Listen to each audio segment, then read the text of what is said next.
Kagoma, wakati Yanga wanapata backup bora kutoka kwa Khalid Aucho. Kwa hiyo hayo maeneo ndio bora kwa timu zote mbili. Yaani kwa sababu wanakuwa solid, wanacheza vizuri, wanacheza kwa maelewano makubwa, ugumu ndo unaanzia hapo. Lakini maeneo mengine kuna wakati akipanda Boka unaweza ukapishana naye ukaje ukafanya kitu.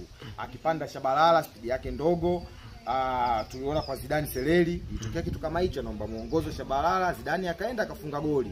Kwa hiyo mabeki hawa kulia na kushoto kwa timu zote mbili wamekuwa na hiyo kasumba, anaweza kaenda akachelewa kurudi. Kama hakuna mtu ambaye atakata uwanja kuja kumsaidia, basi madhara yanakuwa ni makubwa kwenye lango lao.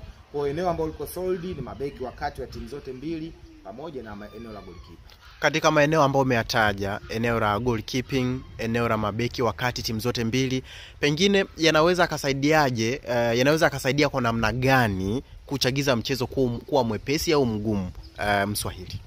Inaweza ikasaidia kwanza kuongeza utulivu kwenye kiwanja. Kama mabeki wakati wanakuwa watulivu, wana uwezo mzuri wa kukaba na kuanzisha mashambulizi chini, yani kupiga pasi au kupiga zile long ball.